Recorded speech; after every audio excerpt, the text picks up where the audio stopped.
What if there was a set of instructions that gave you clarity?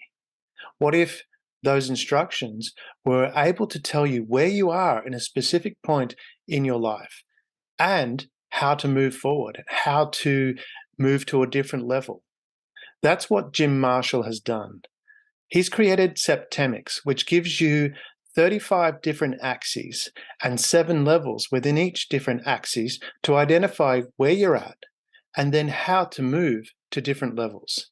Enjoy this interview as Jim explains what Septemics is and how it will help your life.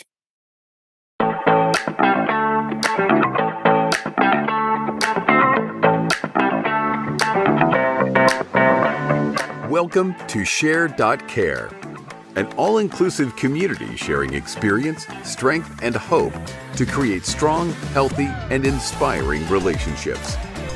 eSHAIR.care communities work toward every individual feeling safe, valued, and heard, free from the threat of danger, pain, or harm.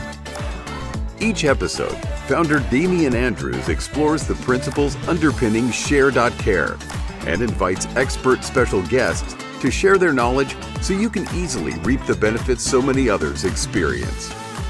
You hold the choice to create your future. Let it be with strong, healthy, and inspiring relationships. Hello and welcome to eSHAIR.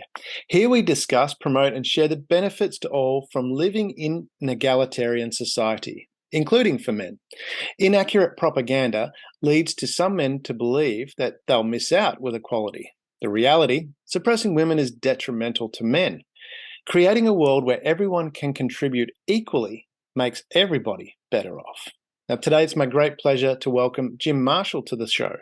Jim is a polymathic scholar who has devoted over 50,000 hours to the study and practice of multiple dimensions of human potential and development.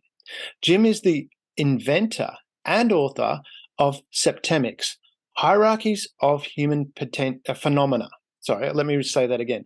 Jim is the inventor and author of Septemics, Hierarchies of Human Phenomena. Welcome, Jim. Thanks, Damian. It's a pleasure to have you on the show, and there's a lot, and your book is very complex. But before we get into the detail of that, do you want to run into a little bit of and explain a little bit of your history, your background, some of the challenges that you've faced that led to what you're doing now? Okay, well, first I should say that I am the inventor, the discoverer of hitherto unknown natural phenomena, which greatly aid in the understanding of people, from which I developed a revolutionary practical philosophic system called Septemics. Yeah. As for my qualifications, I am a polymathic intellectual, and my areas of expertise include psychology, philosophy, theology, parapsychology, science, engineering, mathematics, law, literature, history, metaphysics, military science, political science, physical culture, education, organization, and music. And I hold a Bachelor of Science cum laude from City University of New York. Yeah, so I've looked at your background. It's very, very impressive. The work that you've done and all the things that you've studied. And you actually, from, as you say, your qualifications and the results that you got were very at a high standard. Do you want to talk about from your background? Because you currently live in Arizona. Have you always lived there, or did you move there? Where are your roots, and what are some of the things that you went through when you were younger that led you to doing the study that you did, which then, as you said, resulted to you being the inventor of this? Okay. Well, first of all, I was born in New York City, and I was really, in retrospect, a natural polymath. Yeah. I have no memory of a time in my life when I was not intensely interested in learning everything that's taught in every university. Wow. I was shocked at the age of 10 to find out that some kids didn't like school. I can still remember that moment. It was like being run over by a truck. Yeah. It was like a whole new concept to me. I loved school. And Right. that's why I went to school for 28 years. Right. And to kind of make a long story short, I was accepted into an elite engineering school at the age of 16, which I attended on academic scholarship. And by the time I had my bachelor's degree, I knew that I did not want to engineer anything physical, such as electrons or airfoils or gears or motors, but rather the human psyche. And so I had a long career as a human development engineer, working one-on-one with hundreds of clients over many thousands of hours, helping them to better themselves. While I was doing so, I started to observe, just incidentally, that my clients were improving in ways that were predictable to me, meaning I saw patterns in their improvement. Now, I never told this to anyone, but I made notes. And as the decades rolled by, I developed a bunch of scales. I could see that my clients were going up scales on different axes. So, for example, a person would be at a certain level that I would already know about, although I didn't tell him that. And then when he would improve, he'd go up to the next level, which I already knew. Yeah. This, of course, made me even better at what I was doing because I knew the outcome of the session. And some clients would improve on one axis and some on another. Also, commonly, a client would improve on one axis on one day and another axis on another day. Yeah. So by 1995, I had about 32 scales of varying lengths. And there was one in particular that I had that by then I knew axiomatically was correct. It was indisputably correct from direct observation. In 95, I realized that that 6-level scale actually had a 7th level. And when I inserted the 7th level into the 6th-level scale, it manifested mathematically. Right. That told me that this was natural law, because anything that has mathematics embedded in it, like, for example, the Fibonacci sequence, is natural law. Yes. So I said, whoa, I don't know what this is, but this is big. And then, thinking like an engineer, I asked myself, I wonder how many of these other scales that I have are also actually 7-level scales that had not been developed all the way because I wasn't developing anything. Yes. I was just helping my clients and making notes. So knowing what I was looking for, I looked at these other 32 scales, whatever it was that I had at the time, and they all developed pretty quickly into 7-level scales. And as they went to 7 levels, they all manifested mathematically. Wow. So then I realized I had discovered a new subject. This was not a subset of anything previously known by humans that I knew of. And now I'm more convinced than ever that this is not a subset of anything previously discovered. Yeah. So I then said, well, wait a minute. I can go from helping people by the hundreds, which is what I had been doing, to helping people by the millions if I put this data in a book and get it out. Yes. So then I said, I've got to write this in a book. So I wrote the first draft of the book in 95. December of 95, it was completed. And I sent it out to colleagues of mine, all of whom had graduate degrees. Yes. And they all loved it. Yeah. That told me, okay, this is exactly what I think it is. Now, talking about the challenge that I had to overcome here, because you sort of asked me about that before. First, I had to discover the phenomena. This was unknown phenomena. Yes. And that was mostly done by 95, although I did find 3 more scales as I was working on the book. Then I had to use this to craft a workable philosophic system. Now, as an engineer, I'm only interested in 2 things: results and facts. Yeah. I'm not the slight bit interested in anything else. Yeah. So I had to develop this into a foolproof system. That took 20 years. The next thing is, my intent from day one was to give this to the people of Earth, meaning to write it in a way that the average English reader would be able to comprehend. Mm-hmm. And that took a massive amount of work. There were many rewrites. Mm-hmm. Each time I would send it out to friends and colleagues and associates and get feedback. Yeah. So I worked on the book for 25 years, by which time I was pretty sure I had a foolproof system. Mm-hmm. Because I had been getting feedback all along from people using this, reading this, and saying, wow, Yeah. that's what I get. So I had to overcome all of that in order to create this book. So realizing I'm not going to live forever, I finally published it 2 years ago. Mm-hmm. And there's a big challenge in getting anyone to pay attention to this, because first of all, most people don't read books, and of the people who do read books, most of them read fiction books. Mm-hmm. And of the ones who read nonfiction books, most of them are in a niche, meaning psychologists read psychology books, mathematicians read mathematics books, historians read history books, and so forth. This book does not fit into any of those predetermined slots. Mm. So it's very hard to get anybody to pay attention to it.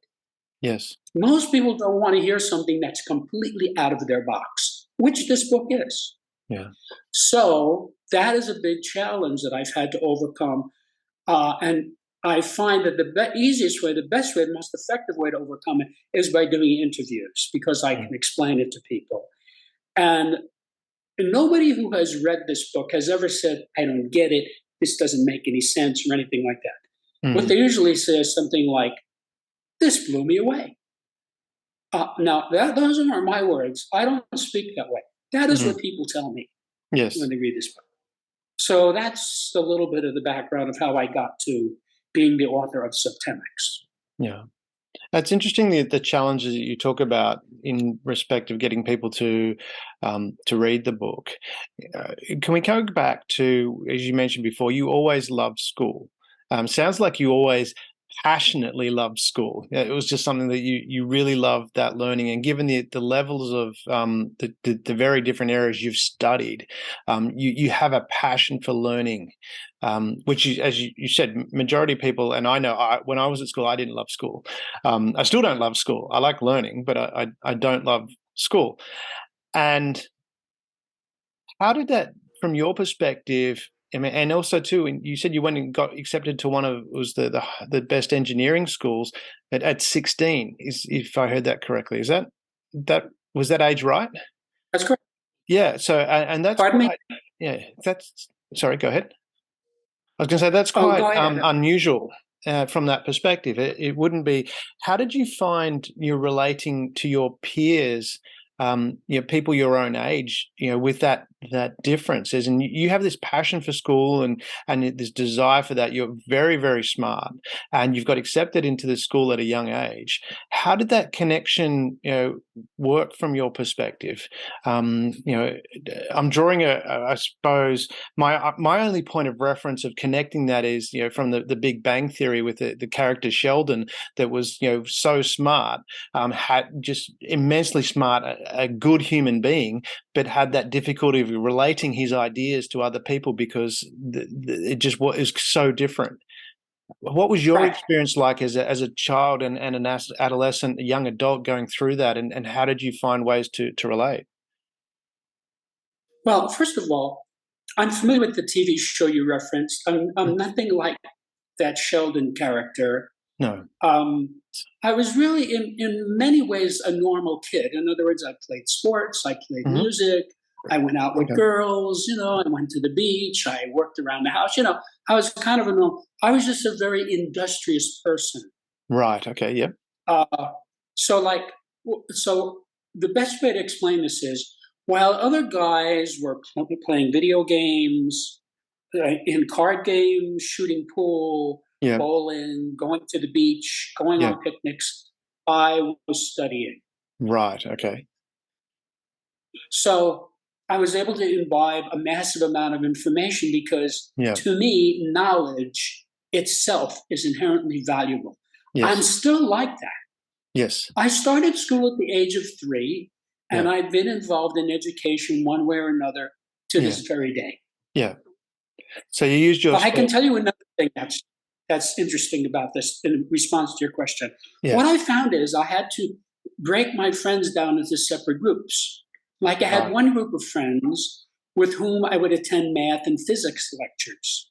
Yeah. I had another group of friends with whom I would attend classical plays. Yes. I had another group of friends with whom I would play football, and another group of friends with whom I would play music. So none of these people mixed or liked one another at all. They were like water and oil. Yeah. But I mixed with all of them. I Wow. just learned that I had to keep them separate. So, like, for example, I was in the math club Yes. because sitting around and solving math problems was my idea of fun. Yes. I was also on the football team. Yes. So I was the only guy from the football team who was in the math club. And Yeah. if you take that and explode it out, you sort of get what my life was like. Right. Yeah, that's interesting. And you seem to balance that quite well from what it sounds like. You didn't have any issues with being in those different groups and those. How did you manage? I'm curious to understand from a personal level how you manage that, because I would imagine people from the football team, like if you've got the typical jock, so to speak, they're like, you're a math nerd, but I'm guessing that you didn't get that. You had a way of relating that you were accepted into that group. Same token in the maths club you would have been part of, it would have been, you had a way of relating to them. How did you balance that? That's fascinating. I didn't think of it in terms of balancing. Right. As I said, I'm a natural polymath. I'm interested in any legitimate subject, Yeah. whether like I reeled off the subjects in which I'm an expert, but there's 100 other subjects in which I'm not an expert. Like Mm. I know some anthropology, I know some astrology, I know a lot of different things Yeah. in which I have sort of an ordinary knowledge, and then there's a couple of dozen subjects in which I have an extraordinary knowledge. But Yes. to me, all of it blends into one big thing. I mean, Mm. in my mind, there's no separation between these things, Right. which is the essence of polymathy.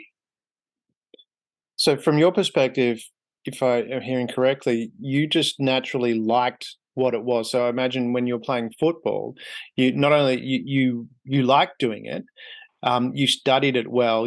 I would imagine you performed reasonably well, if not very well, while you're doing that, and therefore, as part of that group, you're accepted within that group. Similar in the maths class, you were performing very well, and as a Right. natural result of that, you related well to the people there. Is that am I understanding correctly? Yes. Yeah. So and that's it. Sounded also too from, because I can hear it in you the way you're talking.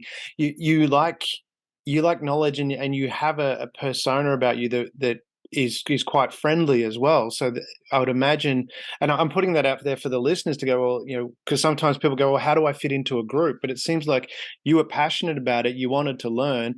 You're a likable person, and therefore you're accepted into that group. Right. Yeah. I mean, I had no difficulty uh, going from one thing to another. For example, when I was 17, I was writing poetry in Latin for fun. Wow, that's amazing. And my Latin teacher wanted to have it published. Yeah. And I said, nah, I wasn't doing it for, you know, kudos. I wasn't doing it to be applauded.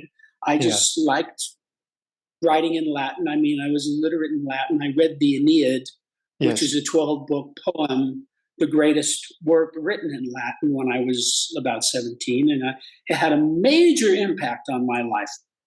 Mm. But many other things had a major impact on my life. Yeah. So, I was a person who just absorbed all those impacts and did not reject any of it. One thing that I realized that's kind of different from most people is I was a very compliant person. Right. Like, if my math teacher said, go home and do 25 algebra problems, I did that. Yeah. That's what I did. I didn't say, oh, that's a lot of work. And, so I was somebody who, followed the rules. So Mm.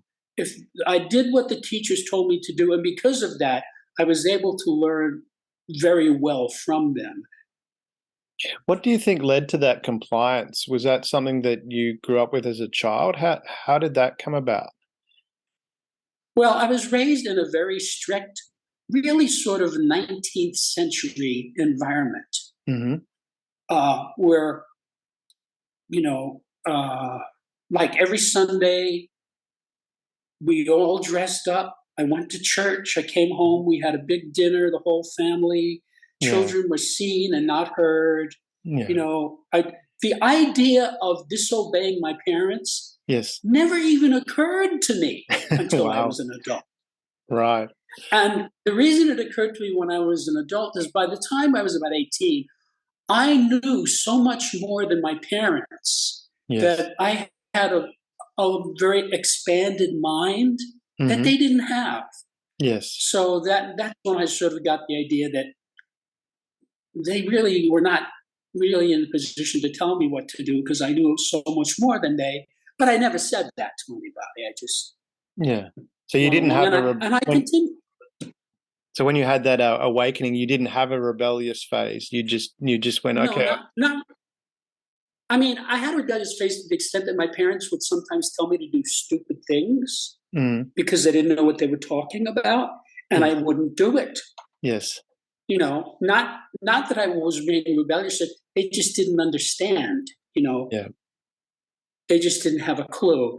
And so, by the time I was about 18, I didn't really talk to my parents anymore about what was going on in my life. So they didn't really have a clue. Like, for example, I scored in the top 1% on the chemistry SAT, Right. okay, the top percentile. That's I pretty. never even told them that. They wouldn't know what that meant, Hmm. and they wouldn't care anyway. I mean, at most, they would have said, that's nice. They were just not part of this world. Yeah. Or, for example, if I go to see a Greek play by Aeschylus, one of the Hmm. great Greek playwrights, I wouldn't tell them. They had no idea who Aeschylus was. Yes. So, but I did relate very well to my teachers. I got Mm, along great with my teachers. yeah. Is that because it was from a perspective of there was always learning from there? Was it a case where you outgrew teachers as well, where there'd be some teachers I know from my experience, there was teachers that I had that I were very influential in my life, and I learned a lot from them. But then there became a point where that they moved on to other teachers and other experience. Did you have something similar to that with your teachers, where you absorbed that knowledge and then it was time to move and find other people to learn from? Well, of course, the teachers continually change. Yeah. You're in the seventh grade, you have one teacher, you go to the eighth grade, you get another teacher. And then Mm. when I went to prep school, you have like 6 or 7 different teachers. And then next year you have 6 or 7 other teachers. Like Yes. one year you're taking biology, you have next year you go to chemistry, you have a chemistry teacher. It's a Yeah. different guy. Yes. So, it's always moving on, moving. And I realize the same thing as a teacher because I've done an immense amount of teaching in my life Mm. that all students are temporary, Yeah. which for me is one of the hard things about it because I become attached to my students very easily. My Yeah. students really like me, and I Mhm. like them, Mhm. so I know how to teach. So this thing about the teacher and the student not getting along, that doesn't happen with me. Yeah.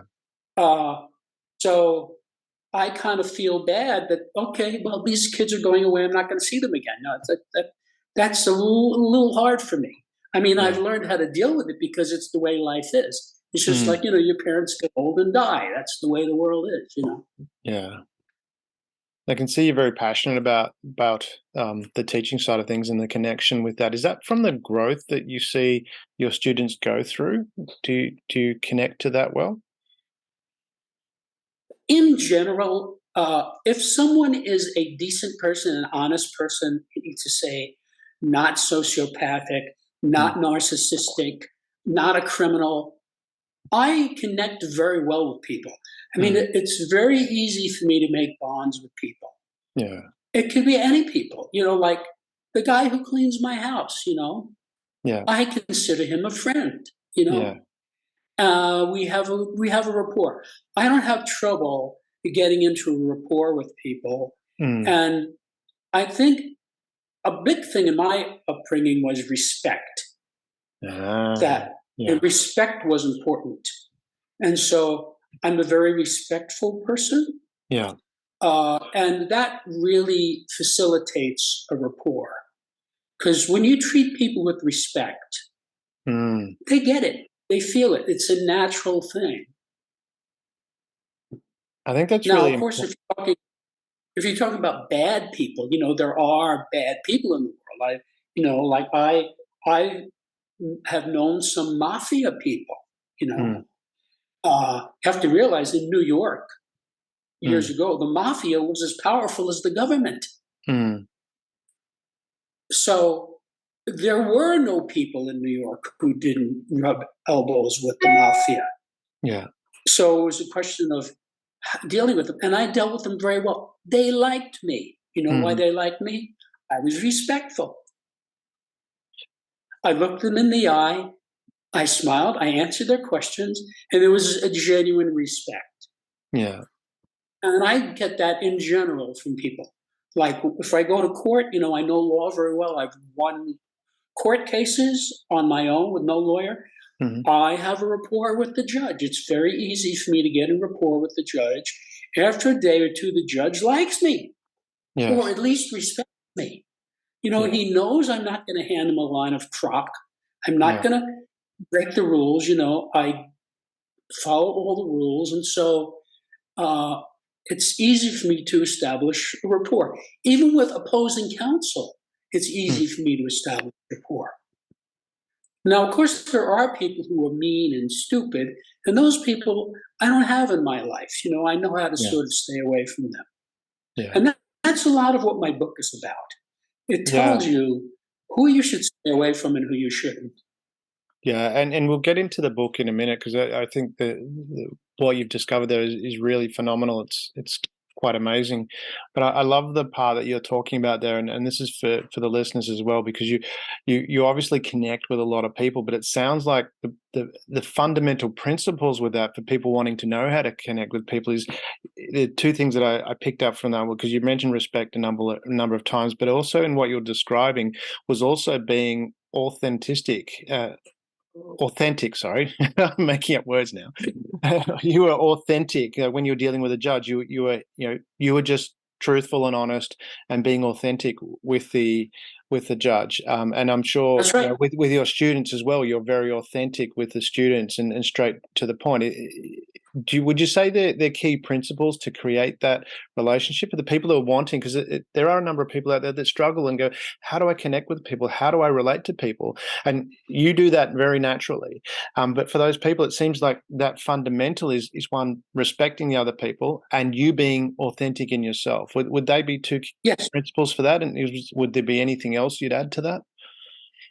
Well, I think what you said is exactly correct. But there's one other element, which is that uh, I'm a very straight person. I'm a very clean person. I Mm. have no vices. I Yes. have no secrets. Yes. I don't commit any of the seven deadly sins. I Yeah. obey the 10 Commandments. I Mm. obey the law in whatever jurisdiction I'm in. When Mm. when the judge tells me something, you're going to do this, I do it. Mm. So it's what I said before about being compliant. I'm a Mm. compliant person. Yes. So I accept orders well. And because of that, I'm a fairly open person. See, Mm. many people, I would say most people, have secrets. Mm. They don't want you to know that they do drugs. They don't want you to know that they're gay. They Yeah. don't want you to know that they hate Jews or whatever it is. Yeah. People have secrets. Mm. I don't have any of those things. Yeah. And that's just sort of, like I was an altar boy when I was a little kid, Mm. and that was sort of my personality. I Yeah. would get up like 6 o'clock in the morning, go to church and serve mass before I went to school. That was like who I was. And Yeah. I'm still basically that same person. Wow. That's it's an amazing story.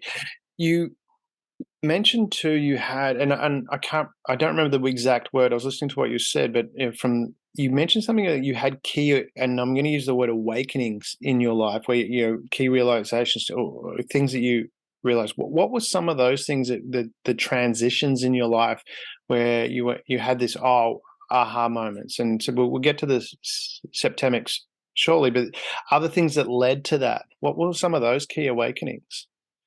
Well, first of all, I should tell you that I've had many thousands of epiphanies, realizations, cognitions, whatever you want to call them, many thousands, maybe tens of thousands, maybe hundreds of thousands, because I've been involved in meditation or something like meditation my entire adult life. I still meditate. I meditated today for an hour.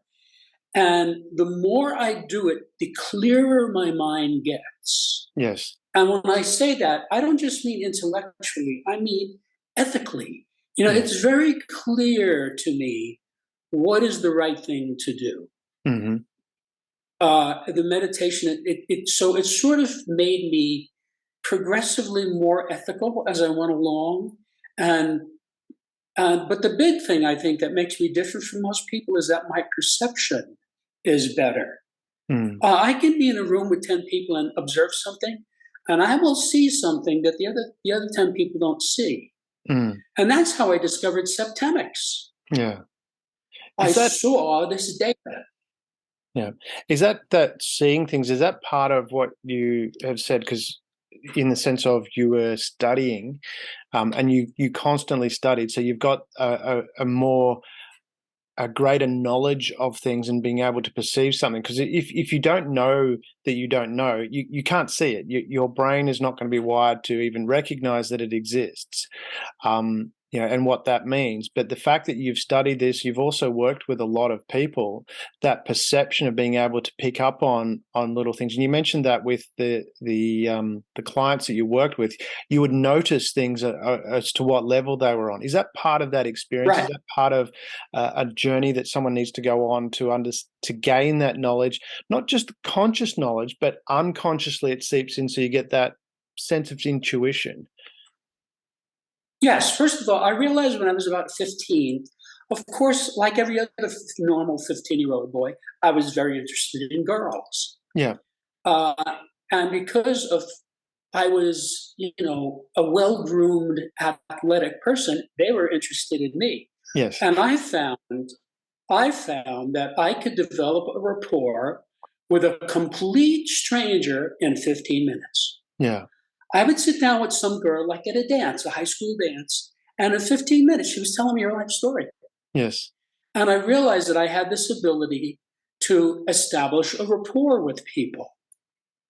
Now, of course, I didn't do it with anybody, but if I was motivated to do it, I could do it. And you have to realize that in my career as a human development engineer, I was required to do that. Somebody would come into me, somebody I didn't even know who was referred to me, and I would sit across from the table with this guy, and I would start with an interview.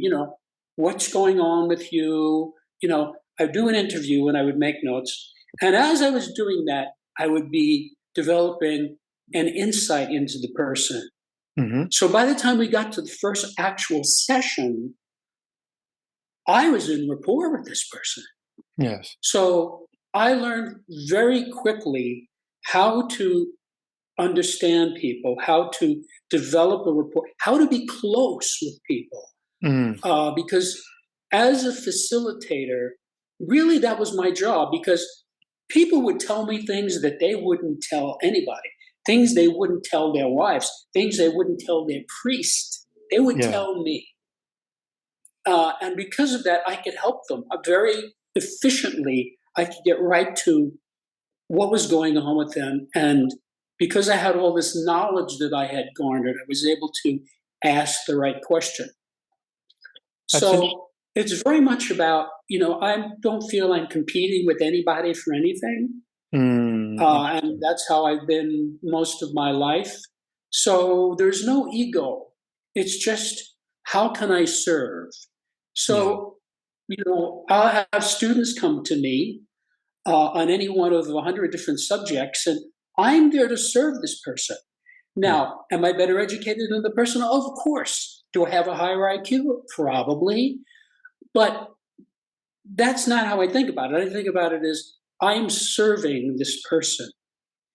And so there is a genuine desire to understand the person, to help the person, and the person picks this up. The person can see in me that I'm interested in what they have to say, that I really want to help the person. This comes across. I've been told this many, many times by people. It comes across. I genuinely want to help the person. And because of this, I was able to have this career of helping people. And so when I discovered Septemics, I said, okay, this is the next thing for me, because I'm not going to live forever. And this book can continue to help people for centuries to come. Yeah, that's amazing that you want to help people. And that's where I love how you're talking about creating rapport there, because I know there's a lot of people out there that struggle with that. They're going, how do I connect with people? And there's certainly be people listening that they're having that, and they're going, well, how do I connect with people? And I relate to what you're saying from that perspective. I've never had a problem connecting with people, but what I'm hearing from you, and where I'm relating to that in my own experience is one, you talk about the wanting to serve, wanting to help people. And that's a genuine thing that comes from deep within inside, and they feel that. The other parts that I was picking up from that, when you talk about the compliance side of things, you're always compliant. But what I'm reading into that from when you're relating to people is that you're accepting of who they are. You're not judging another person, and you're accepting of that. And then the other component to that I heard you say is that you're listening to them. So you're listening to what's going on for them, and looking for how you can help. Am I understanding that correct? Because to me, that seems like a couple of key points that people could take away to how to create rapport. And do you want to expand on that and just explain to people how you've created rapport and how they can do that? Well, everything you said is correct. But the next big thing here is that's what Septemics is. Yeah. It's natural data about human phenomena. Yes. When you look at this data, it's not mysterious or inscrutable or obscure. Mm-hmm. When you look in this book, it's like putting on glasses and looking in a mirror. You say, yes, that's what people do. So I sort of discovered this information. I put in, and anybody who gets this book can develop the types of skills that I have. For example, there's a scale of communication. Mm-hmm. It tells the 7 necessary degrees of communication in the correct order. And if you study that chapter, you can become a master of communication, which is an enormous power. Yeah. And a lot of the stuff in there is not what anybody would anticipate. Yeah. So let's get into that then, because as you say in the book, we're talking about communication and creating rapport, and you've just highlighted that there is a chapter in the book that deals with that. Let's take it right back to the beginning and say, well, let's talk about what is Septemics. Sorry, what is Septemics? Okay. Can you explain that? Yeah. Sure. Septemics is a philosophical science based on the fact that many phenomena related to human beings occur in a sequence of 7 levels. Mm-hmm. Literally, the word Septemics means of or pertaining to 7. Mm-hmm. Septemics comprises a collection of scales or sequences, each of which breaks down various human phenomena into a hierarchy of 7 steps. There are 35 such scales which span the spectrum of human experience, by which I mean any problem or situation or dilemma that arises in the life of any person can successfully be analyzed by one or more of these scales. Right.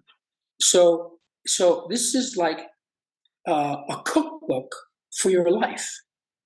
It tells you with precision how to handle situations across 35 axes. Mm-hmm. Now, if I may, I'd like to read you the names of the 35 scales. Yeah, it takes definitely. about a minute. Yeah. And then you'll know the subject matter we're talking about here. Mm-hmm. And when I finish, you'll see that I have covered human phenomena. Mm-hmm. Okay?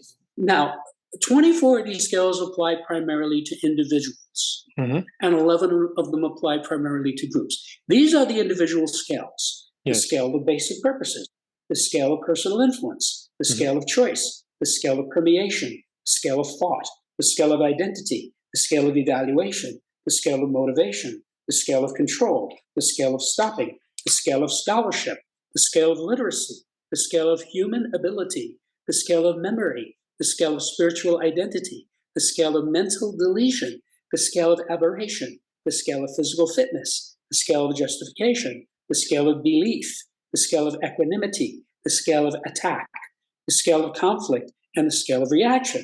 And the group scales are the scale of relationships, the scale of life spheres, the scale of government, the scale of civilization, the scale of survival, the scale of management, the scale of exchange, the scale of communication, the scale of allegiance, the scale of sexuality, and the scale of politics. Every one of these scales has the potential to dramatically improve the life of the reader. Together, it's a phenomenal pathway to success. Yeah. So if we take that from a practical experience, and we'll come back to that communication, because you mentioned and you did read out the scale of communication. If we're looking at, say, communication and wanting to improve the way we communicate, and you mentioned that there are 7 steps or 7 levels in there, is that correct? Correct. So let's take it to a practical example. Someone says, okay, I'm having trouble communicating with my partner. I'm in a relationship. I've got difficulty communicating with my partner. How would the 7 steps within, or 7 levels within that, how would a person identify what level they're at and where to go with that? Okay.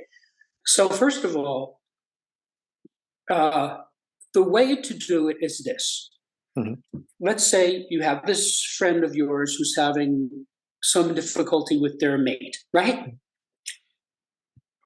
There are at least a half a dozen scales in this book, each of which could dramatically analyze the situation. For example, the scale of relationship.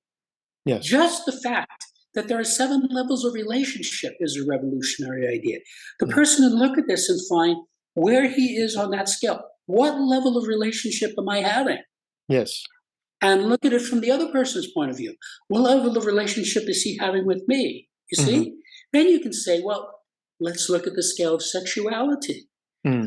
If you're not compatible on that scale, you cannot have a successful romantic relationship, period. Yeah. I'm not saying you have to be at the same level, but you have to be at a compatible level. Yes. That's extremely useful.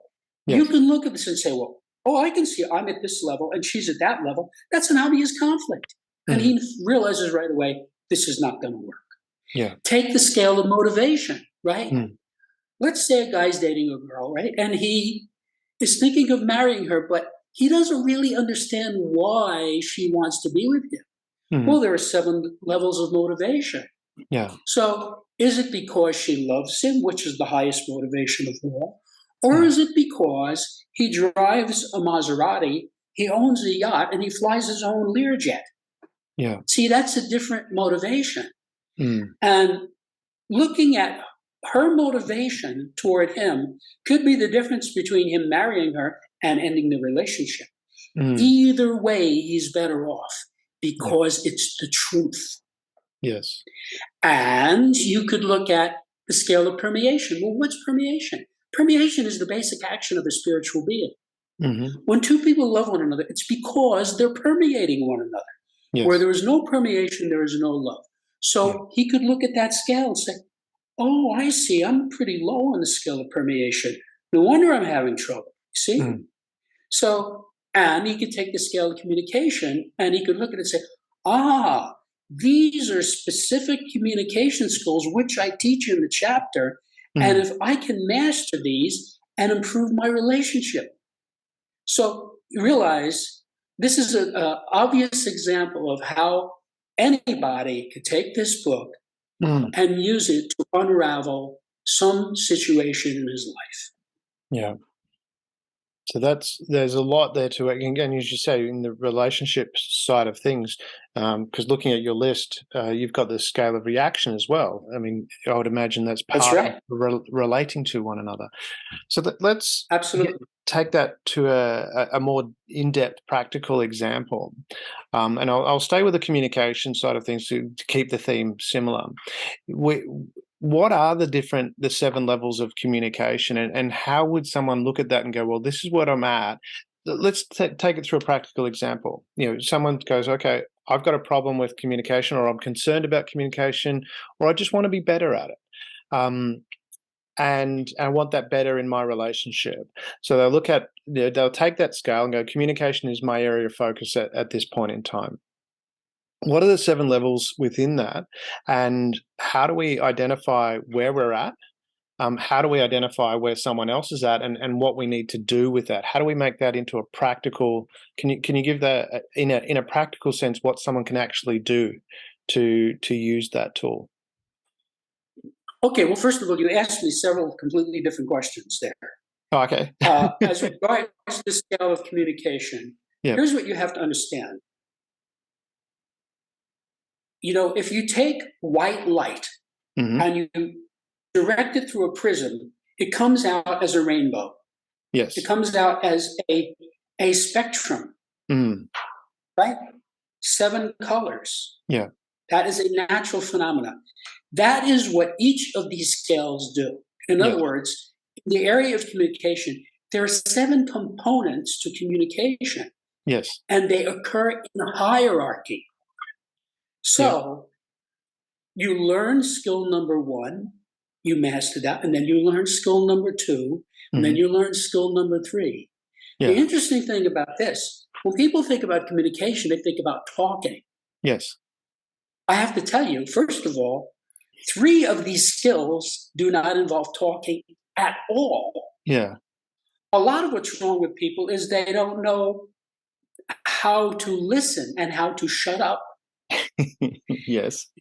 2 of the scales do involve talking. It's what people would normally think of as talking. Yeah. And 2 of the scales, 2 of the levels are a very, very minimal amount of talking. For example, level 7 is acknowledgement. Well, do you want to do that? Do you want to step through each of the 7 components of communication? Just said. Let me just finish my sentence. Okay. Go ahead. As an example. Yeah. So most people don't realize how powerful acknowledgement is. Yeah. Somebody tells you something, and you say, "Thank you." You acknowledged him. Yes. You told him, "I heard what you said, and I understood it, and I accepted it." Doesn't mean you agree with it. Just means you acknowledge it. Yes. Watch people communicate. Most people don't know that. Yes. Somebody tells somebody something, give my regards to Joe, and the guy just walks out of the room. I would never do that. I would say, okay, and then walk out of it. Yes. See, that's one component of it. Yes. That requires almost no speaking. You say, okay, fine, thank you, good, whatever it is. You have acknowledged the person. Well, you can acknowledge without even speaking as well. Just a nod of the head can be an acknowledgement. Well, actually, that's not a good acknowledgement. That's what I call an encouragement. Oh, okay. If somebody's talking to me, right, encouragement, that's another skill. Right. Where you have to realize, as a human development engineer, I would have to get people to talk to me. Yes. I would say, well, what seems to be the problem, right? The guy says, well, I have this problem with my girlfriend. And I say, And he says, you see, I'm telling him, I'm listening. Go on, tell me more. You have to encourage people. Yes. Okay? It's a separate skill. So there's a difference, because you see, when you encourage somebody, you're not ending the communication. You're continuing the communication. When you acknowledge something, you are ending the communication. Yeah. So I'll give you an example. Yep. Many years ago, I had developed these skills, right? I drove into a lot, right? I was going somewhere, some building with a big parking lot. And some guy in a uniform, I guess the what would you call it, the guard there, Mm. come over to me and said, you can't park here. Yes. And I said, okay. I gave him a big smiling acknowledgement, and I just went in there and parked and went in the building. Yes. He didn't say a word to me. Yes. And I can't tell you how many people came to me throughout my life and said to me something like, how do you get away with the things you get away with? Yes. And it was all because of communication skills. Mm. I would go to court against an experienced lawyer. I haven't been admitted to the bar. I know a lot of law, and many judges assume I'm a lawyer, but I would prevail. And these lawyers would leave the room scratching their heads. Yeah. How did I lose? And it was because my communication skills with the judge were very good. My communication skills in dealing with witnesses, okay? So I could put a witness on the stand and examine him. And my communication skills were so good that I would get the information from him in a way that the judge would understand, you see?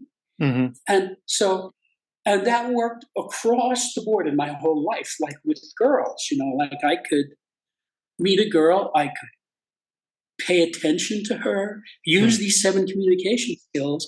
And, by the time we finished our date, she wanted to marry me. So I've been doing that my whole life.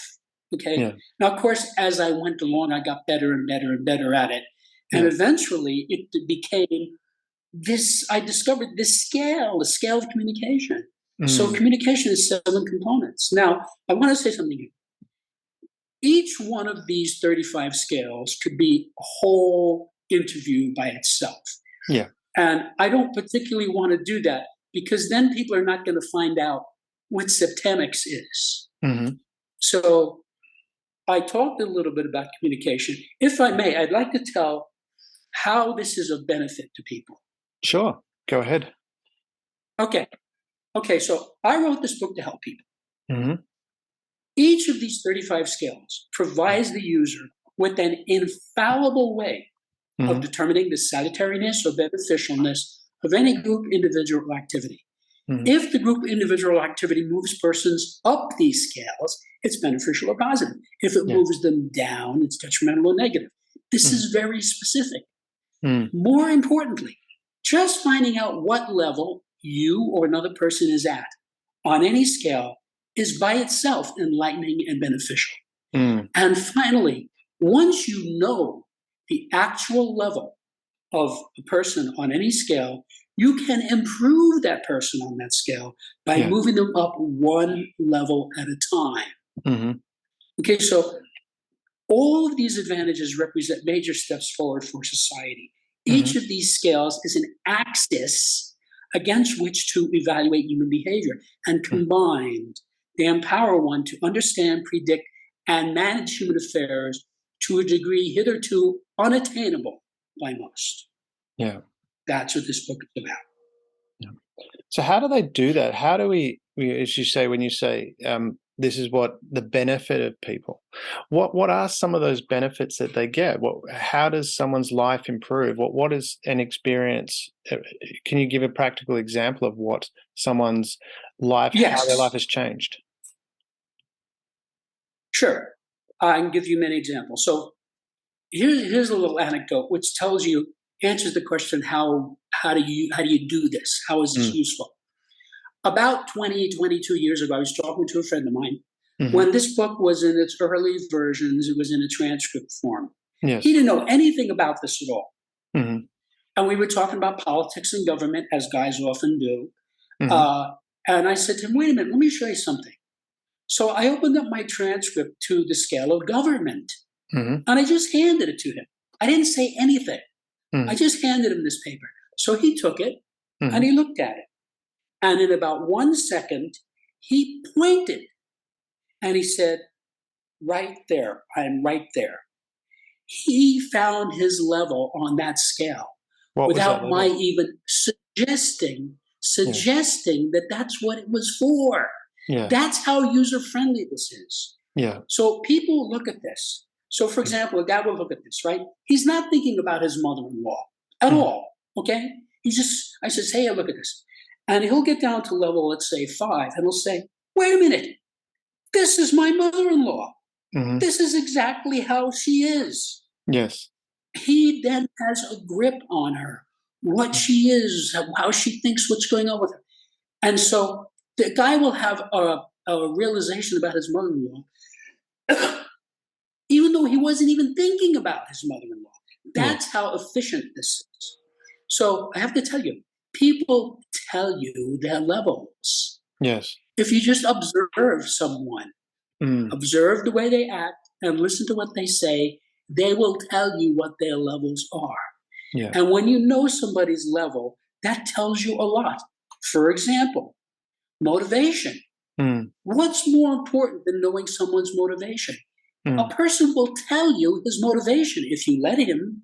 And that goes across all 35 scales. For example, I know, and I mean know, K-N-O-W, the basic purpose of every president of the United States, going back as far as Franklin Delano Roosevelt and many of the presidents prior to him who I studied, such as Lincoln, Washington, and Jefferson. Yeah. They tell you, when you know someone's basic purpose, that tells you what this person is trying to do. Yeah.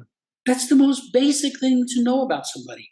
Okay? So, of course, finding your own basic purpose is a life-changing experience because you throw out the other 7 levels and you know what you're about. Finding someone else on that same scale, similarly, it gives you power, it gives you insight. It gives you an understanding of what's going on here. Yes. So all 35 scales do that one way or another.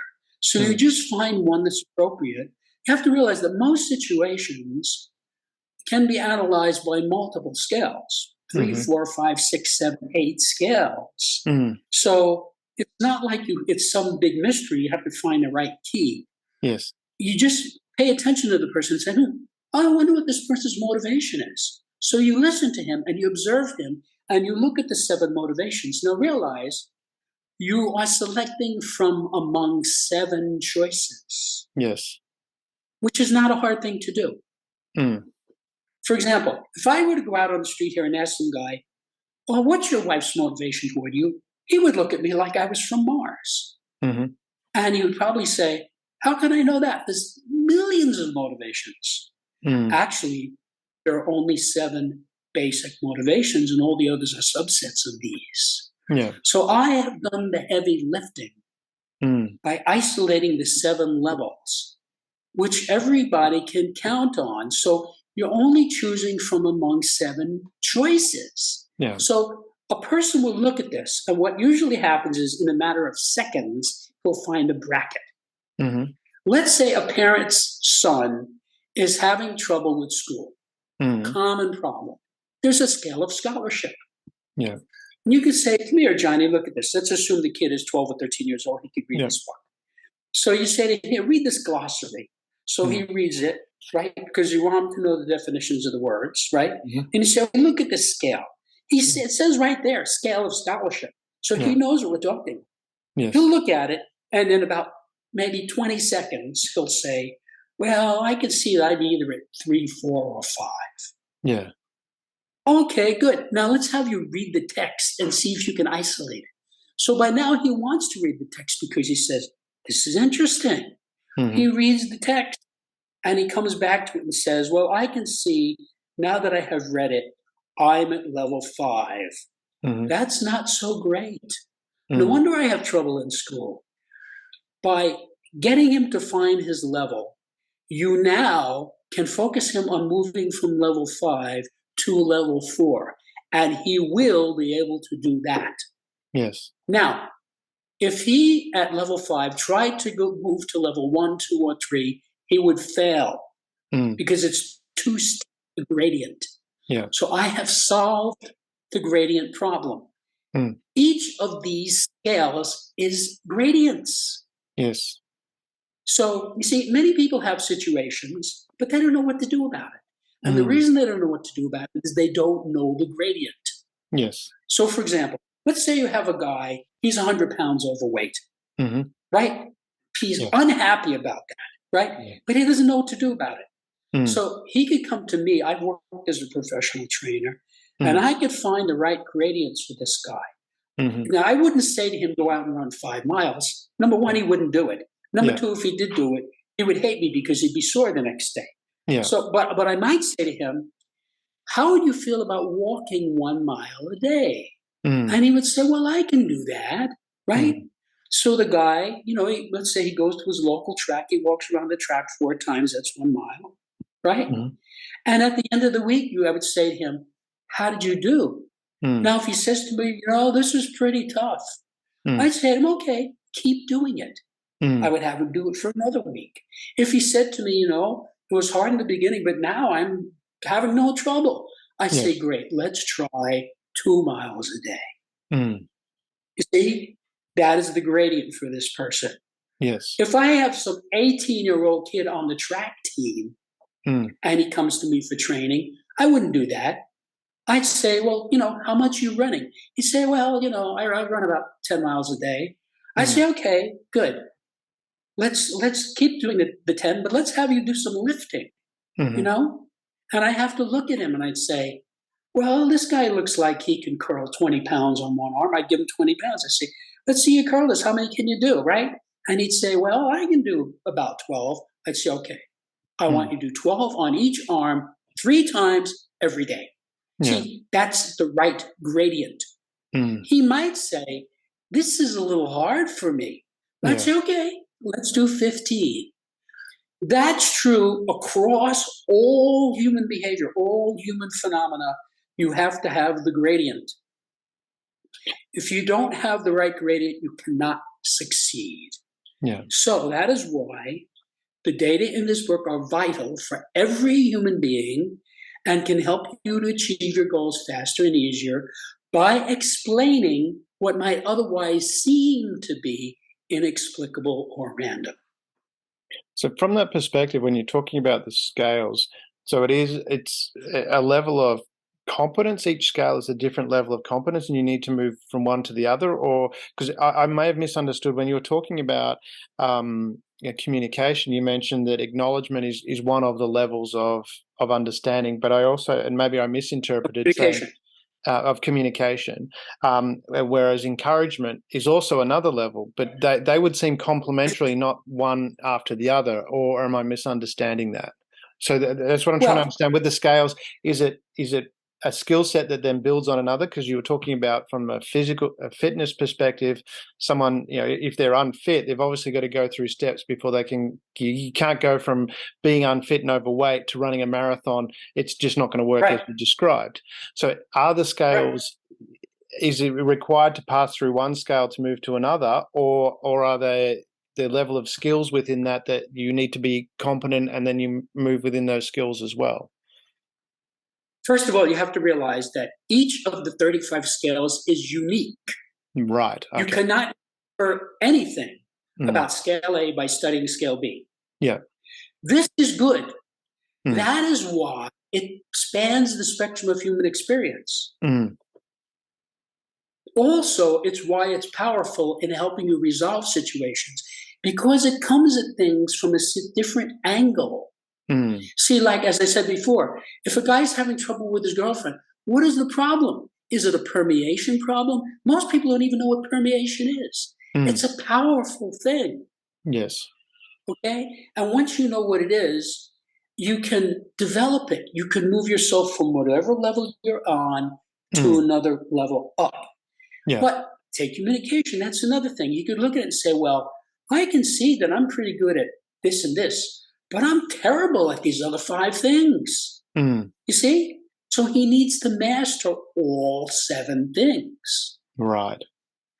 Okay, so you have to realize that each scale has nothing to do with the other 34 scales. Right. Okay. And you have to realize that each scale has its own dynamic, its own flavor, its own realm of behavior and activity. Okay. So, for example, For example, the scale of civilization. Okay, Mm-hmm. the scale of civilization is a completely different framework from the scale of communication. Mm. Okay, it's a completely different thing. They're Right. both very powerful. There's a Mm. scale of human ability. Okay, Mm. everybody is on some level on every scale. Right. Okay. So when you find your level, it's an epiphany. You say, Mm. this is where I am. Now, I hasten to add, I'm not saying you should tell people what Mm. level you're at. Yes. You might want to keep it to yourself. Mm. Okay. So I talked about the student before, right? The father helping the son. Okay. So Mm. level 5, which is what I refer to, that's what I call a poor student. Mm. This kid doesn't want to go around telling people, hey, I'm a poor student. No, Yes. he can keep it to himself. Yes. But he can move himself up to being a better student. You Yeah. see? Nice. And once he's at level 4, he Mm. then can move to level 3. And once he's at level 3, he then can move to level 2. Okay? Yes. By the time he gets to level 2, he's winning scholarships. Mm. Okay. So the scales themselves are not, it's not, this is a set performer for all the different scales. Everyone is unique to that particular, is it the level of, is it a axon or competency? Axis. There are Axis. 35 axes. Yeah. Okay. So from that perspective, so that each axis, it has a scale which is broken down into 7, but how that scale operates is unique to each different axis. That's right. Right. That's right. Okay. Most of the scales have a point of entry. For Mm-hmm. example, the scale of politics. Mm. Everyone enters the scale at level 4. Mm. There are no exceptions. And then either you go up or you go down. Right. Whereas the scale of aberration, everyone enters it at level 1 and then goes down. So it's a scale of telling you how you decay. Okay. Okay? Yeah. So how you're falling down into mental illness. Okay? That's a completely different dynamic. It's a completely different axis. Yes. As opposed to the scale of communication, you have these 7 skills. Now, they do occur in a sequence. But first, you have to master level 1. Yes. Then when you can do level 1, then you master level 2. Then when you can do level 2, then you master level 3. Yeah. And in fact, as I point out in the book, to the degree that you master the higher level scales, you may not even need to master the lower level scales. Like level 1 on the scale of communication is presence. You have to be present. Yes. How many people are not present? You ever talk to a guy and he's out to lunch? Or on their He's phone. not in the room with you. His body is in the room with you, but he's nowhere to be found. Okay? Yes. He's not present. Yes. You need to get that guy present. Then when you're present, the next skill you have to have is observation. Once you're present, you have to observe. You see, then above it, and it goes like that, where it's like this cascade of skills in that particular scale, where the 7th one, as I said before, is acknowledgement. Acknowledgement is how you end a communication. Yeah. Very often, if you don't acknowledge the person, he feels like incomplete. Yes. He feels like you're not paying attention to him. He feels like you're not respecting him. Okay? So a person comes into you, right? And he gives you all this crap. Blah, blah, blah, blah, blah. Doesn't know what he's talking about, right? Yes. And when he finishes all of it, you say, okay, I hear you. I understand. That's acknowledgement. The guy feels good. Yeah. He told you all the stuff. It could be completely wrong. Doesn't matter. You're validating by saying, I respect you enough to listen to everything you say and comprehend it. That in itself is a powerful thing in a relationship. Like very often the husband is sitting there, he's reading the newspaper, right? Over the morning coffee. The wife's trying to talk to him. She's saying, what are we going to do about these bulbs? Are we going to plant them today in the back?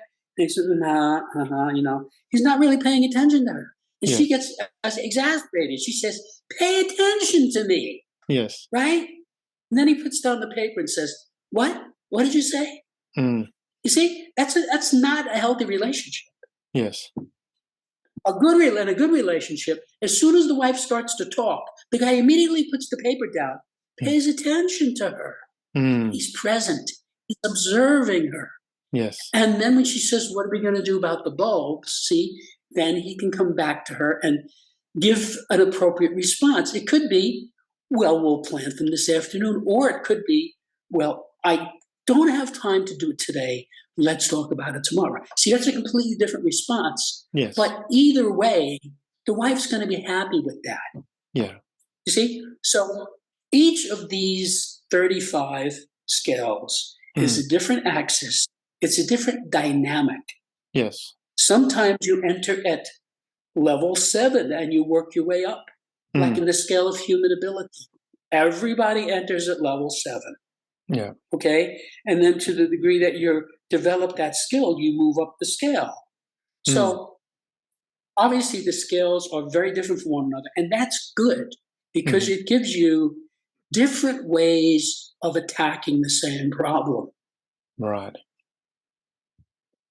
So from that perspective, and you've touched on this, explaining, how what is Septemics and how Septemics is beneficial, and you have touched on how it improves yourself and your life. Do you want to expand on that a little bit more about how Septemics improves yourself and your life from the person's perspective? And then we'll talk about relationships with other people. Okay. If someone were to invite you to a rendezvous, you would certainly expect them to tell you the time, the date, the location, and perhaps also how to get there. Yeah. Okay? Now, needless to say, it's very difficult to get somewhere if you don't know where you are, don't know where you're going, and don't know how to get there. Now, this sounds idiotic, but most people do this regularly. I made a career of this. Most people do not know where they are and do not know where they're going and do not know how to get there. And this book solves all of that.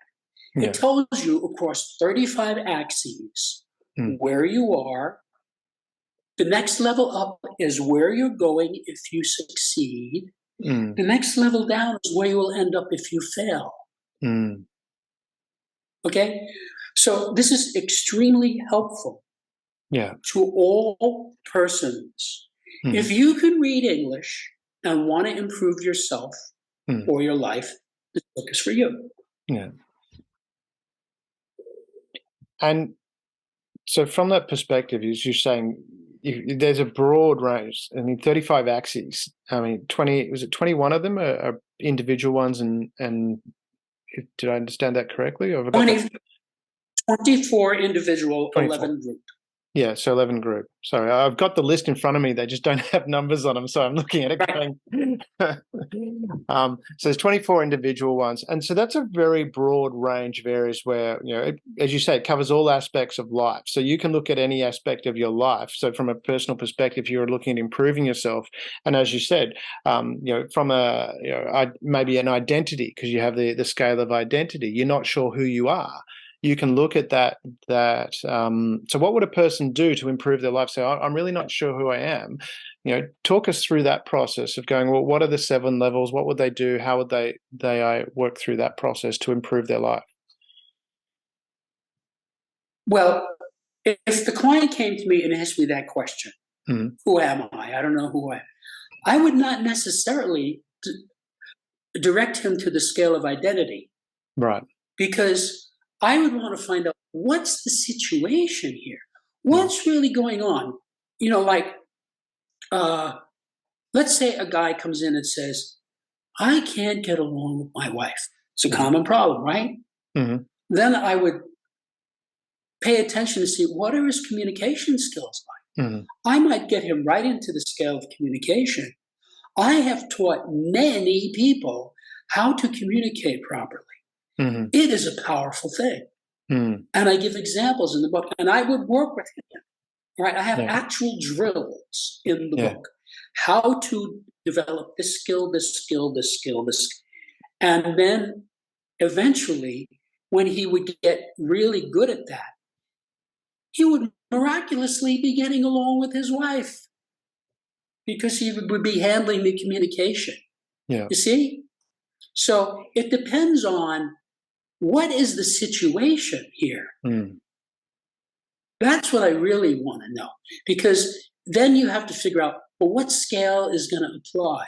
For example, the scale of identity has to do with how relationships deteriorate. Right. Whereas a person always starts at level 1. Mm-hmm. And as the relationship deteriorates, he goes down that scale. Yeah. And he gets into different types of identities. Mm. And of course, I give all of these chapters, I give very specific examples of exactly, I say, okay, here's this guy, Joe, and he did this, and this is what happened. I demonstrate it very clearly. So you know your situation, see? Mm-hmm. And once you know the data in the book, then you can say, wait a minute, I can see how this would help me. For example, the scale of basic purposes. Yeah. The most important thing for every person to know is, what is his basic purpose? Mm-hmm. What are you trying to do? Yes.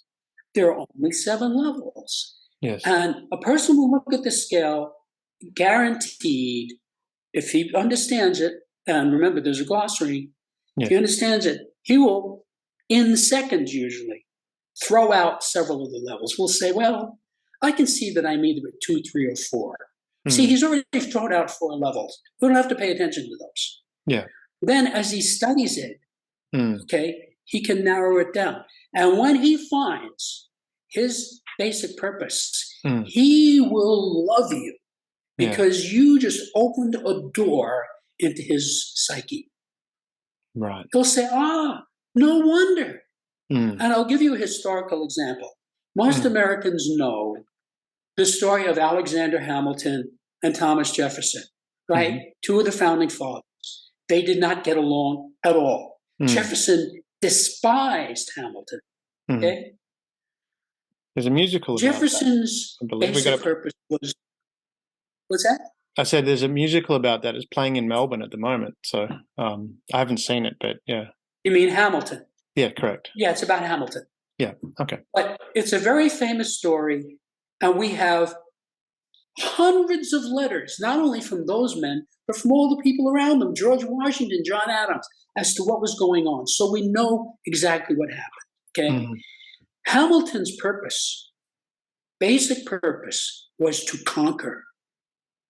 He was at Washington's elbow all the way through the Revolutionary War. He left what is now called Columbia University as a young man, joined the military to fight in the Revolutionary War, became a colonel in a matter of months because of his obvious skill. And when Washington saw this guy, he said, I want this guy next to me. And he was Washington's right arm for the whole war. Yeah. And then when Washington became president, he immediately brought him in and made him Secretary of Treasury.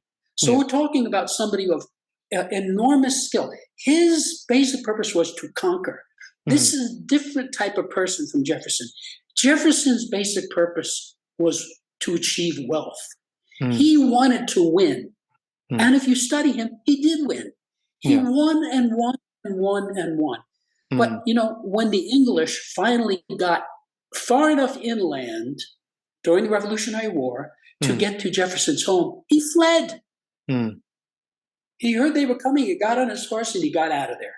Yeah. Okay? He was not somebody who was interested in conquering anything. Yes. Different type of person. Now, they were both brilliant. They were both founding fathers. They did not get along.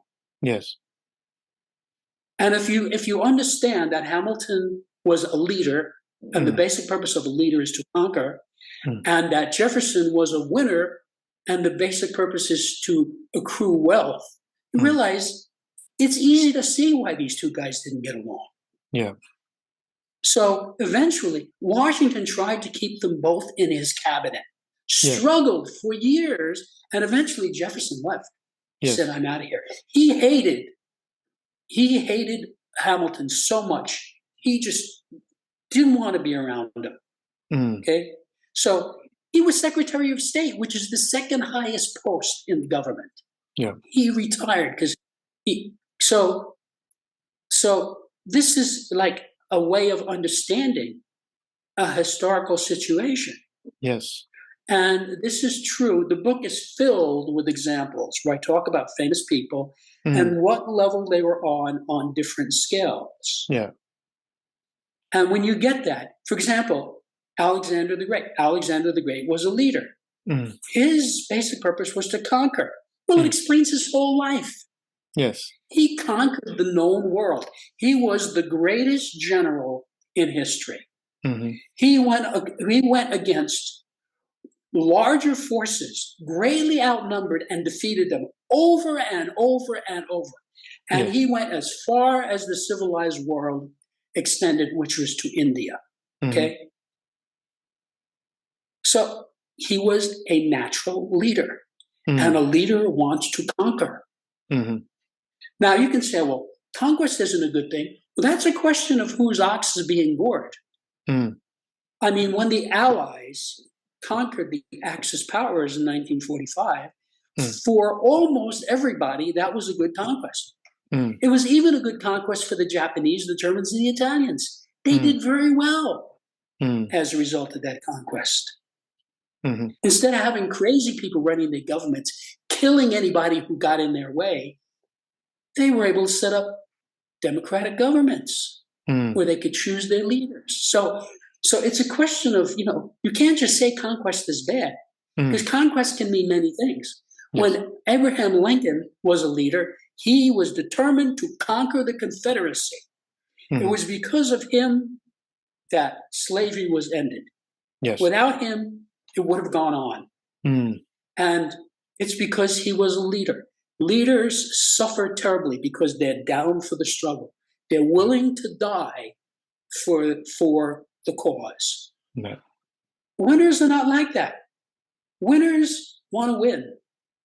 They don't want to die for the cause. Okay. Yeah. Interesting. So eventually Hamilton was killed by one of his political enemies, which is exactly the type of thing that we will get from somebody like that, because he would speak the truth. And there was a person named Aaron Burr who was a very bad person. He actually committed treason. And he's the guy who killed Hamilton. So eventually Hamilton was killed. Okay. He could have been killed in the Revolutionary War, and he was lucky enough not to be. As opposed to Jefferson. Jefferson died in his bed as an old man. Yeah. See? So this is just an example. And if you take this and blow it up 1 billion times in every direction, you get what this book is about. Yeah, I understand.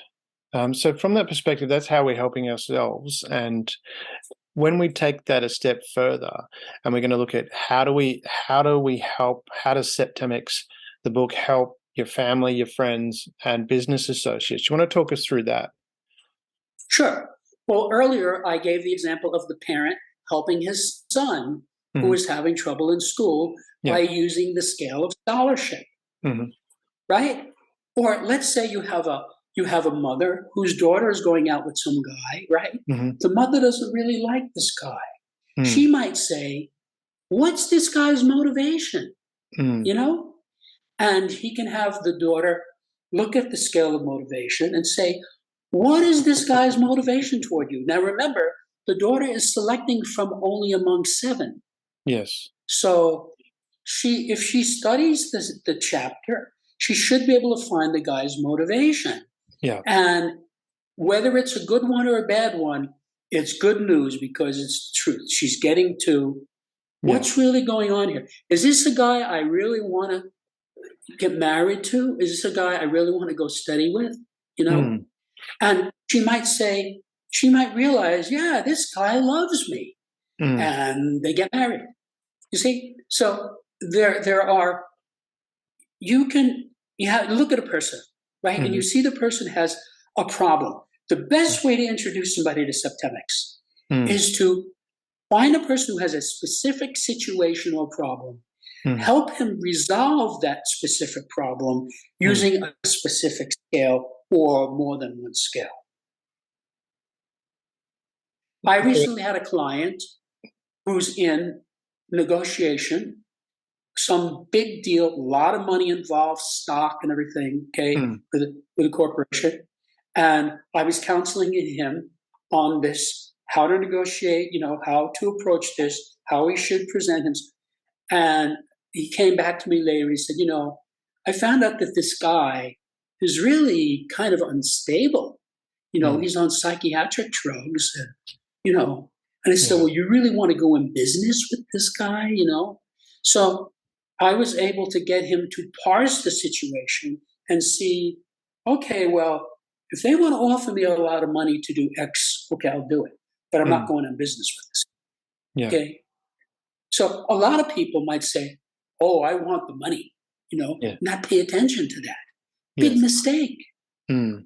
That's why 50% of the marriages in the United States end in divorce, because they don't have this data. Yeah. You have to look at this person and say, what's this person's motivation? What's this person's basic purpose? What's this person's ability to permeate? Okay. Where is this person on the scale of literacy? Is this a literate person? I'll tell you a story. I had a client, and I had just read a famous novel, which I loved. And just socially, I saw the person, I gave the person the book. I said, here, this is a great book. Read it. She said, okay. So I saw the client a week or two later. She gave the book back to me and she said, and I quote, I can't read this book. This was a doctor. Yeah. Now, you would think that a person who holds a doctorate would be able to read a popular novel that millions of people love. Couldn't. She was too low on the scale of literacy. Right. This is not what I would call a literate person. Now, most people think in terms of, well, either you're literate or you're illiterate. Yeah. That's not true. There are 7 levels of literacy. Yes. So this is important. I can talk to somebody for 15 minutes and know exactly where he is on the scale of literacy. That tells me something. I had clients who came to me from Europe where their first language was not English. They were smart, successful people, but their literacy was limited. So this informed how I dealt with them. See, I had to be careful to communicate to them in a way that they would understand. So, for example, I wouldn't say this is a gargantuan problem. I'd say this is a big problem because they know the word big. They don't know the word gargantuan. So I was able to work with these clients at their level of literacy. So, it depends on what you're hiring. If you're hiring a gardener, it doesn't really matter if he doesn't know the difference between a pronoun and a noun, or he doesn't know the difference between a participle and a gerund. Doesn't matter. He's taking care of your garden, okay? Yes.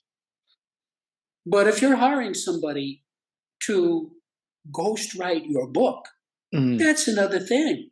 You want somebody who's literate, right? So that's how this works. You use the book for specific applications with specific people. So I meet people all the time, okay? And I can find people on these scales. And I'm not saying I tell anybody.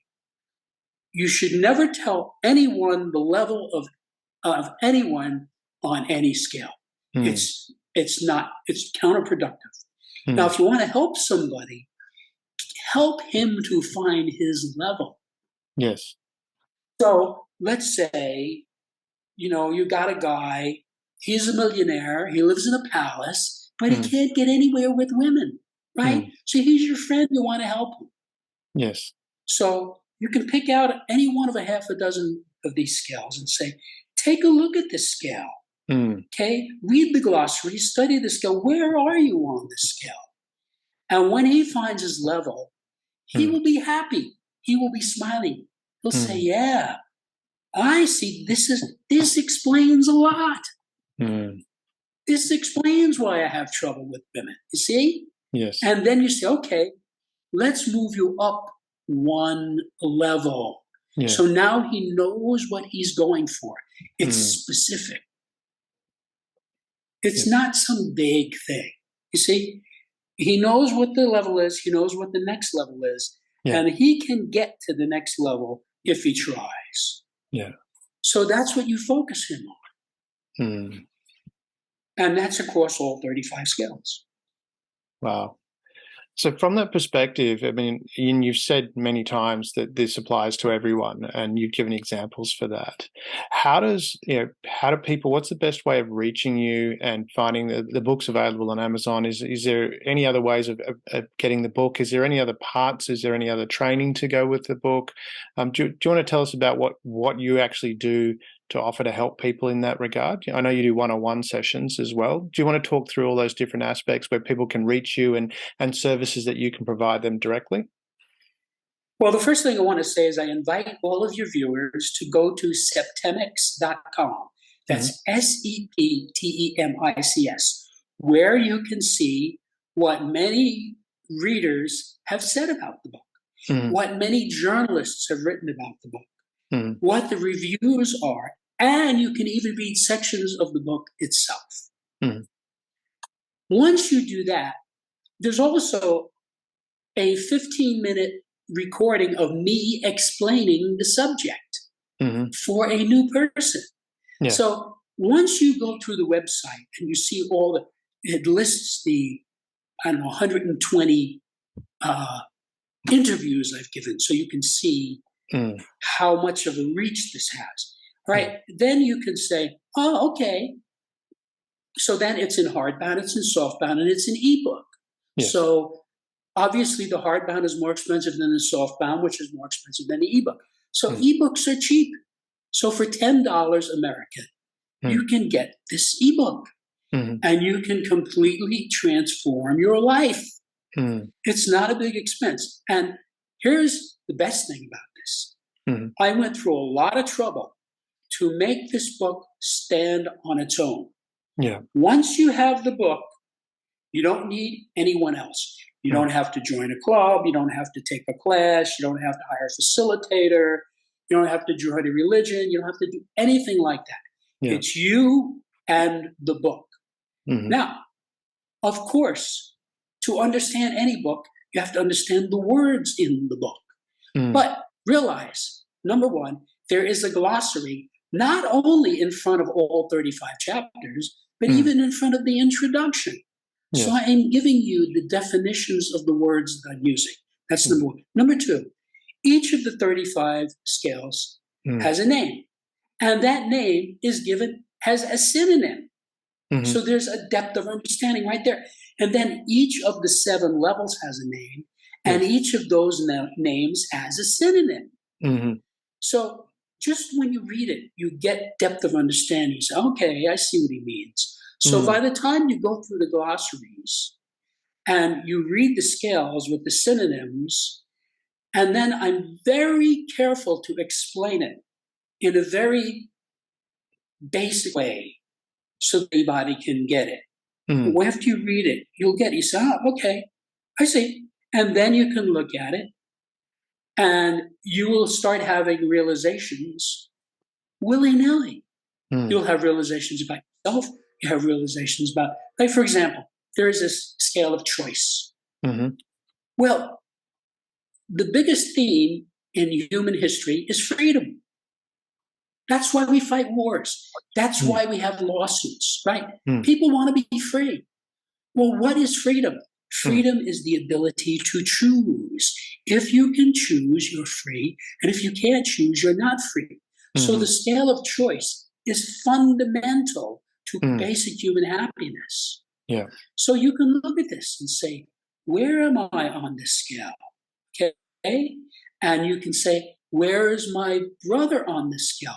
Where is my sister on the scale? Where is my boyfriend on the scale? Whatever.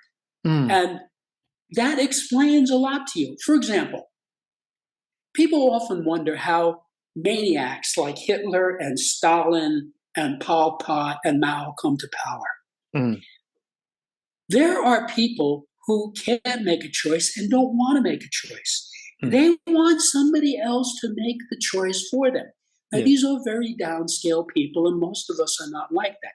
That's the type of person who would vote for a Hitler or a Mussolini, because in the totalitarian state, the choice is made for you. In the old Soviet Union, they told you where you would live, what school you would go to, what profession you would have, whether or not you could get a car, and if so, when. Okay? So there are people who are not up to making a choice. Mm-hmm. And not all of these people are stupid people. I have a client who's brilliant, who makes a fortune, who's a expert in his field, has a lot of trouble making choices. Yes. If you say to this guy, where do you want to go for dinner? Oh boy, you're in for an hour discussion. Yes. Because that's just, he's not high on that scale. Yes. So that's one axis. Now, on the scale of human ability in his field, he's extremely high. Mm-hmm. He is at least an expert, which is level 3. Okay. So he, at some point, will probably become a virtuoso, which is level 2. Yes. So you have to realize that there are very few people, I'm talking about maybe 1%, who are at or near the top of all the scales. Yes. There's a larger group of people, maybe 3, 4, 5%, who are at or near the bottom of all the scales. Those would be psychopaths, sociopaths, mentally disturbed people, narcissists, professional criminals. They're at or near the bottom of the scale. But most of us, something like 92, 93%, are high on some scales and low on other scales. All right. So you help the guy with the thing he has trouble with. Yeah. Cool. So the best way for getting in contact with you is through your website and through you're on LinkedIn as well. We can reach you via LinkedIn. We'll put these in the show notes as well. Before we wind up, yeah, my website has my contact information. So if you want to send me an email, just go to the website and send me an email. Fantastic. Beautiful. So I get emails from readers who say, on paragraph 3 on page 97, what did you mean? And I tell them. Yeah, fantastic. I love the way that you actually have this nature of wanting to help people and give of your time to do that. To wind up, because we've got to wind this up, is, what would be your key wisdom or wisdoms that you would like to impart? What would be the key takeaways, if you could summarize that? Something, it doesn't have to be what you've said before, but just something fundamental that you think people should take away. This book is revolutionary. There's never been a book like it before. And to be very specific, each of these scales is expressed in what you might call a table or a spreadsheet. And each of those is similar to the periodic table of elements. Okay. Now, before Dmitri Mendeleev devised the periodic table of elements, there was chemistry, but he revolutionized it by making it easy to learn, easy to teach, easy to understand. This book is the same way. Each of these 35 scales is a periodic table for the corresponding area. So like there's a scale of thought. You want to understand thought, your thought, other people's thoughts, human thought. You look at this periodic table and it tells you, this is what thought is about. This is how it manifests in these 7 ways. Okay. And so it's extremely user-friendly. I designed these scales to wrap around the reader so people get it. It's not obscure. It's not hard to get. Yeah. People get this right away. Awesome. If they can read it. Well, that's where the literacy scale comes in, no doubt. That's right. Fantastic. Jim, it's been such a pleasure having you on the show. And I really love your passion that you care so much and you're authentic in how you deliver that. I'm sure, and that's part of the reason why you've gone to the effort you've gone to, because you've gone to a substantial amount of effort to put this book together. So I really congratulate you on putting that together and helping so many people. It's been a pleasure having you on the show, Jim, and hopefully I look forward to catching up at some point in the future. Thank you, Damien. It was a pleasure. Thank you for being part of the eSHAIR.care community and helping people around the world prosper. You're creating a bigger pie for everyone to share. The more people contributing to the world being a better place, the better the world becomes, for others and for you.